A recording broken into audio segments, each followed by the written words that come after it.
여러분 안녕하십니까? 1월 23일 토요일 전주 MBC 뉴스투데이입니다. 대설주의보와 한파주의보가 발효된 전북 지역은 오늘 매서운 추위 속에 많은 눈이 내리겠습니다. 예상 적설량은 다음 주 월요일까지 내륙 지역은 5에서 20cm, 서해안은 최고 30cm이며 낮 최고 기온이 영하 5도 안팎까지 떨어진 가운데 바람이 강하게 불어 체감 온도는 더 낮겠습니다. 전주기상지청은 많은 눈이 예보된 만큼 시설물 관리와 교통 안전에 유의를 당부했습니다. 이처럼 다음 주에도 폭설과 함께 한파가 예상됨에 따라 농가마다 비상이 걸렸습니다. 지난 연말에도 잦은 비와 흐린 날씨로 피해가 막심했는데 올 들어서도 같은 일이 반복되지 않을까 불안감을 감추지 못하고 있습니다. 유룡 기자의 보도입니다. 임실에 있는 한 토마토 시설하우스. 다음 주 폭설과 한파를 앞두고 일손이 분주합니다. 일조량이 좋은 이번 주에 일을 마치지 못하면 곰팡이 피해에 속수무책일 수밖에 없습니다. 지난 연말에도 흐리고 비가 내리는 날씨에 꽃이 피지 못하고 열매가 맺히지 않아 수확량이 10%나 줄었기 때문에 더욱 신경이 쓰입니다. 10% 정도, 그 정도. 지금 현재 상태는 손해 본 거고요. 앞으로 또 날씨가 또 흐려지게 되면 상황이 또 그 이상이 더 될 수도 있고요. 잿빛 곰팡이병이나 녹균병 같은 곰팡이 피해를 막으려면 낮에는 반드시 문을 열어 환기를 하고 밤에는 적정 온도를 유지하는 것이 중요합니다. 고추와 오이, 토마토 등 열매 채소와 화해류는 밤 온도를 12도 이상, 상추 등 잎채소는 8도 이상 유지해 주는 것이 필수입니다. 온도가 올라가면 습도 관리를 하기 위해서 환기창을 열어서 하루에 한 번씩 꼭 환기를 해서 곰팡이병이나 등 예방에 철저히. 마늘과 양파, 보리 같은 월동작물도 이미 고온다습한 날씨로 웃자라 이어지는 매서운 추위로 얼어붙어 누렇게 떠버릴 가능성이 높습니다. 적기보다 조기에 파종은 맹류들은 너무 웃자랐기 때문에 해수구 정비를 잘해서 동해 피해를 받지 않도록. 그렇지 않아도 구제역의 불안감이 높은 축산 농가들은 폭설과 한파로 가축 생장이 늦어지고 호흡기 질병에 노출되지 않을까 불안감을 감추지 못하고 있습니다. MBC 뉴스 유룡입니다. 누리과정 예산 논란으로 공립유치원에 대한 수요가 어느 때보다 높은 시점인데요. 익산에서는 공립유치원 설립이 몇 년째 제자리 걸음입니다. 사립유치원의 반대로 미뤄져 오다 이번에는 정치권이 미적되면서 한 걸음도 나가지 못하고 있습니다. 보도에 강동엽 기자입니다. 익산교육지원청은 지난 2011년부터 공립단설유치원 설립을 추진해왔습니다. 12학급 규모의 공립유치원을 지을 땅도 이미 마련했습니다. 하지만 6년째 제자리 걸음입니다. 첫 번째 이유는 사립유치원 측이 반대했기 때문입니다. 사립유치원과 입장차를 좁히지 못하던 교육지원청은 시민 여론조사까지 거친 끝에 지난해 연말에야 건립 입장을 정리해 내놨습니다. 그런데 이번에는 전북도의회가 걸림돌이 되고 있습니다. 설립 계획안이 도의회를 통과해야 정부의 예산을 받아 공립유치원을 건립할 수 있는데 도의회는 지역 내 사립유치원들과 갈등이 해소되지 않았다는 이유로 미온적인 반응을 보이고 있습니다. 네, 그때 의회는 자연스럽게 이제 심의를 하면 되는 거고 이런 거지 의회가 앞에 나가갖고 갈등을 빨리빨리 봉합하시고 막 이럴 필요도 없고 이러지는 않는다는 얘기죠. 도의회의 이 같은 입장에 대해서는 비판이 쏟아지고 있습니다. 의회가 명분으로 내세우는 지역 갈등 해소라기보다는 선거를 앞두고 정치권이 사립유치원 측 눈치를 보는 행태라는 겁니다.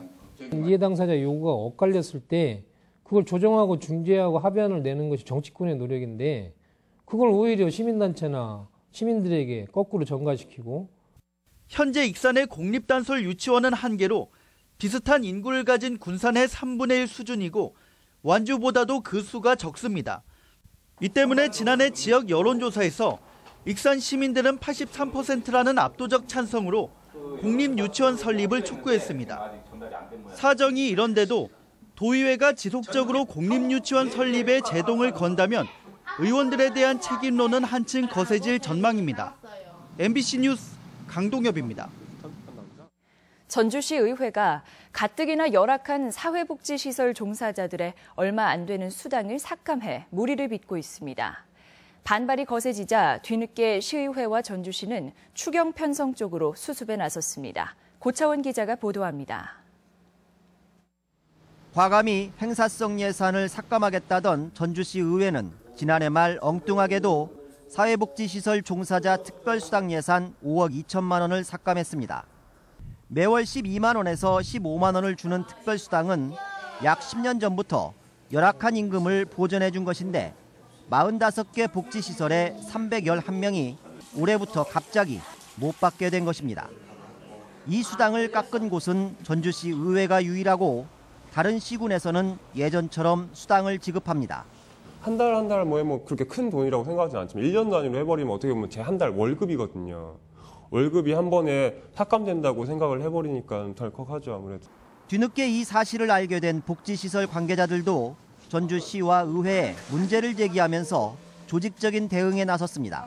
생활상으로도 어려워하고 심리적으로도 사회복지를 하는 거에 대한 만족도라든가 이런 것이 너무 떨어지기 때문에 문제가 되자 전주시 의회는 삭감된 수당을 추경해서 논의하겠다면서도 서로 책임을 미루는 등 볼썽사나운 모습을 보이고 있습니다. 우리 의회에서 애결해서 한 게 아니에요. 우리 의회 의장단에서 이런 회의를 해서 이런 결과가 있었다. 그게 왜 그런지 저는 잘 모르겠고, 그래서 이게 지금 좀 예산이 좀 제가 봐도 좀 잘못된 것 같아서. 수당 문제가 어떤 결론을 내더라도 전주시 의회가 복지 서비스를 제공하는 종사자들에게 깊은 상처와 모멸감을 준 것은 쉽게 잊히지 않을 것으로 보입니다. MBC 뉴스 고차원입니다. 미혼모와 옛 연인의 달달한 사랑 이야기가 연극으로 펼쳐집니다. 또 술을 소재로 이 시대 청년들의 삶과 애환을 그린 청년 작가의 작품도 전시되고 있습니다. 문화계 소식 김하연 기자입니다.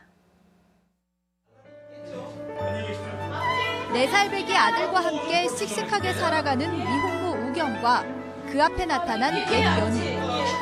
오랜 세월 쌓인 오해가 겹겹이지만 싸움과 화해를 반복하며 사랑을 회복해갑니다. 젊은 시절의 사랑과 책임지는 성숙한 사랑을 넘나드는 연극 내 눈의 콩깍지가 관객들을 찾습니다. 젊은 친구들의 좀 톡톡 튀는 사랑 이야기가 아니라 조금은 철든 그리고 조금은 성숙한 어른들의 좀 진한 커피 같은 사랑 이야기를 다루고 있습니다. 한국마을 아트홀은 이 작품을 시작으로 매달 한 편씩 올해 12편의 연극을 무대에 올릴 예정입니다. 지친 몸으로 직장에서 돌아온 남성. 비좁은 원룸 밖으로는 아무리 월급을 모아도 절대 살 수 없는 고층 아파트가 보입니다. 30대 청년 작가는 취업과 결혼, 출산을 포기한 청년 세대의 소소한 일상을 그려냈습니다. 우리가 같은 세대를 살면서 같은 것들을 공감하고 있기 때문에 제 그림을 보면서 어느 정도 위안을 얻으실까 합니다. 웃을 일은 없어도 웃는 한 해가 되기를, 바라는 모든 것을 이루기를. 숲을 날아가는 보트. 불가능해 보이는 이 그림은 작가가 6살 난 딸에게 보내는 삶의 메시지입니다.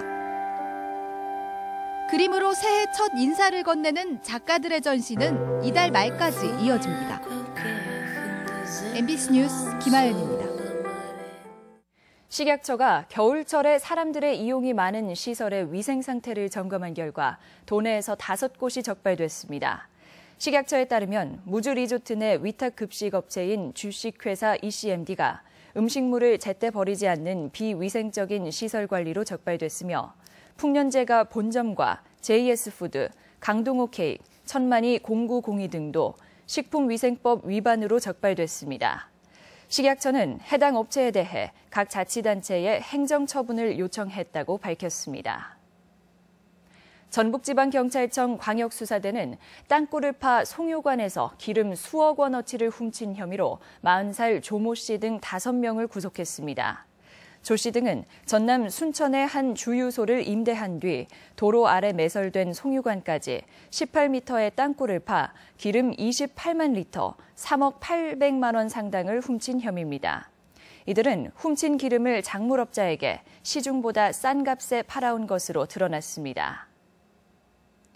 전교조를 법외 노조로 본 항소심 판결의 후속 조치를 놓고 교육부와 전북교육청의 갈등이 예상됩니다.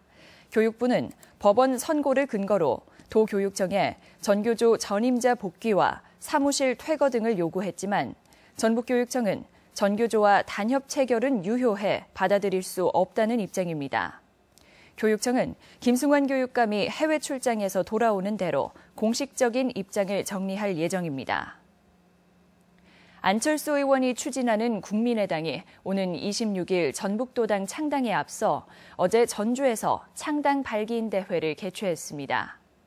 국민의당 전북도당 창당 발기인 대회는 1000여 명의 발기인들이 참여한 가운데 성황리에 열렸으며 창당 준비위원장에 김관영 의원과 강승규 전 우석대 교수가 선출됐습니다.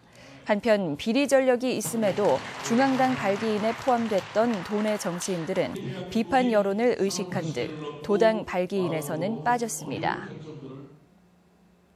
다음은 우리 지역 행사와 문화 소식입니다. 45인조로 구성된 세라세 윈드 오케스트라의 정기 연주회가 오늘 한국소리문화의 전당에서 있습니다. 극단 해미소의 가족 뮤지컬 겨울왕국이 오늘 군산예술의 전당에서 펼쳐집니다. 람곡 하수정 개인전이 내일까지 전주 교동아트미술관에 마련됩니다. 아이들의 상상력과 기발한 표현 능력을 감상할 수 있는 전시회가 오늘부터 닷새간 군산예술의 전당에서 열립니다. 백제 역사 유적지구를 현대미술가의 독특한 시선으로 재해석한 작품이 전북도립미술관에서 전시되고 있습니다. 순창군 군립도서관은 오늘 어린이와 청소년을 대상으로 과학 교육 프로그램을 운영합니다. 수달이 살 수 있는 생태 도시를 위해 기획된 이색 패션 뷰티쇼 모델 선발 대회가 오늘 도청 대강당에서 있습니다. 전주 MBC 웨딩 박람회가 오늘과 내일 전주 아름다운 컨벤션에서 열립니다. 익산시가 한방 난임 치료비 지원 사업을 추진하기로 하고 다음 달 15일까지 참여자를 모집합니다. 전주시는 오는 31일까지 시내버스에 대한 평가를 진행할 시민 모니터단을 모집합니다. 1월 23일 토요일 전북권 날씨입니다. 주말인 오늘 전라북도 지역은 구름이 많은 가운데 눈이 내리겠습니다. 낮 최고 기온은 진안 영하 6도, 전주 영하 4도 등 영하 6도에서 영하 4도의 분포로 어제보다 낮겠습니다. 바다의 물결은 서해남부 전해상에서 2에서 5m로 매우 높게 일겠습니다. 전주 MBC 뉴스투데이를 마칩니다. 시청해주신 여러분 고맙습니다.